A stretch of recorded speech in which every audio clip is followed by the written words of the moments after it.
Bienvenue à tous. Lorsqu'on évoque Winston Churchill, des images de discours enflammés, de cigares fumants et de son célèbre signe de la victoire viennent immédiatement à l'esprit. Héros de guerre pour certains, figure controversée pour d'autres, Churchill reste l'un des personnages les plus fascinants du XXe siècle. Mais derrière l'homme d'État inébranlable se cachait un être profondément humain, avec ses failles, ses habitudes insolites et ses démons personnels. Plongeons dans l'intimité de cet homme complexe. Churchill lui-même appelait sa dépression chronique sa « chienne noire ». Cette expression, qu'il emprunta à Samuel Johnson, reflète bien son combat constant contre des épisodes de mélancolie. Bien que jamais diagnostiqué de manière formelle, Churchill montrait des signes évidents de troubles bipolaires. Cette dépression était exacerbée par sa peur de l'échec et son obsession de laisser une empreinte indélébile dans l'histoire. Un épisode marquant de cet état dépressif survint après l'échec cuisant de la campagne des Dardanelles en 1915. Cette tentative d'ouvrir un nouveau front contre l'Empire ottoman, qu'il avait vigoureusement soutenu, se solda par un désastre. Critiqué et humilié, Churchill quitta temporairement la politique active et se réfugia dans la peinture, une activité qu'il décrivait comme un véritable remède à son mal-être. Il peignit des paysages lumineux et apaisants, comme pour échapper à ses propres ténèbres intérieures. Cependant, Churchill n'était pas du genre à se laisser abattre longtemps. Lorsqu'il était au plus bas, il se tournait vers ses passions pour se ressourcer, la peinture, les cigares, et même ses célèbres discours. Chaque échec renforçait sa détermination à prouver sa valeur.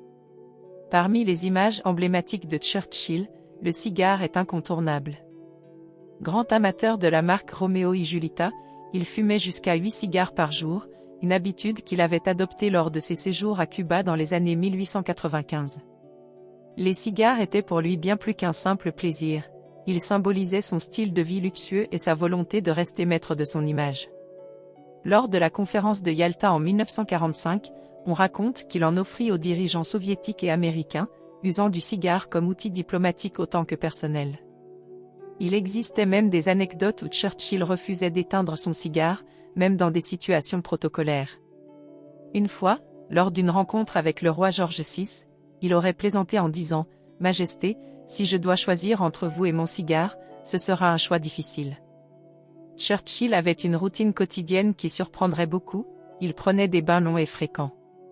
Il estimait que c'était l'un des rares moments où il pouvait réellement se détendre et réfléchir.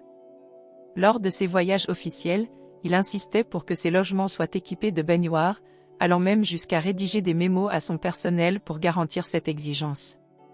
Une anecdote célèbre raconte qu'en pleine Seconde Guerre mondiale, il reçut un télégramme important alors qu'il était dans son bain. Plutôt que de sortir, il dicta sa réponse directement depuis l'eau, prouvant une fois de plus qu'il mêlait vie privée et affaires publiques avec désinvolture.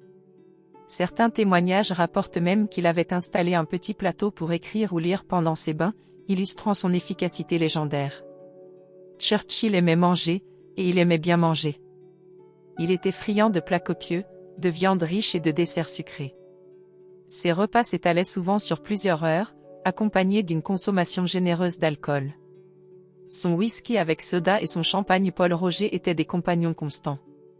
Cependant, cet excès avait un prix, il souffrait de divers problèmes de santé, notamment d'embonpoint et d'hypertension.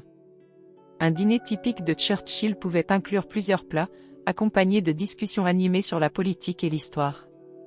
Lors de certaines soirées, il impressionnait ses invités en citant des poèmes entiers ou en racontant des anecdotes de guerre tout en dégustant un somptueux repas. Malgré cela, Churchill ne faisait aucun sport. Les sports violents, très peu pour moi, disait-il.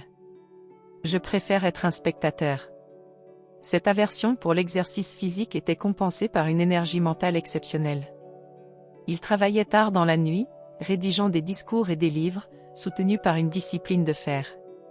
Son secrétaire privé racontait qu'il pouvait dicter plusieurs lettres à la fois, passant d'un sujet à l'autre sans perdre le fil. Churchill portait un lourd fardeau, celui de sauver le prestige de son nom. Son père, Lord Randolph Churchill, avait été un homme politique brillant mais déchu, et Winston était déterminé à restaurer l'honneur familial. Cette ambition le poussa à prendre des risques audacieux tout au long de sa carrière. Pendant la Seconde Guerre mondiale, il déclara « Je me suis préparé toute ma vie pour ce moment. Il voyait son rôle dans la lutte contre le nazisme comme une mission divine, une chance de se racheter des échecs passés. Son obsession pour son héritage transparaît également dans son travail d'écrivain. Il remporta le prix Nobel de littérature en 1953 pour ses Mémoires de guerre, une œuvre monumentale qui visait à cimenter sa place dans l'histoire. Malgré ses excès et ses faiblesses, Churchill faisait preuve d'une étonnante résilience. En 1931, il survécut à un accident de voiture à New York. Il fut également victime de plusieurs pneumonies et d'un infarctus pendant la guerre, mais il continua de travailler sans relâche. Lorsqu'il était cloué au lit, il dictait des mémos à ses secrétaires, refusant de laisser la maladie ralentir sa contribution à l'effort de guerre. Une autre anecdote illustre son humour face à l'adversité. Lors d'une visite officielle aux États-Unis, un journaliste lui demanda s'il envisageait de ralentir sa consommation d'alcool. Churchill répondit : « Je n'ai jamais été aussi sobre qu'en ce moment, et croyez-moi, c'est une tragédie. » Winston Churchill était donc bien plus qu'un homme d'État ou un stratège de guerre. Il était un être humain complexe, oscillant entre des hauts et des bas extrêmes, mais toujours guidé par une détermination sans faille. Ses habitudes excentriques, ses passions et ses luttes internes ont façonné un personnage unique dans l'histoire. Si son parcours vous intrigue autant que son héritage, n'hésitez pas à liker cette vidéo et à vous abonner pour découvrir encore plus d'histoires captivantes. À bientôt.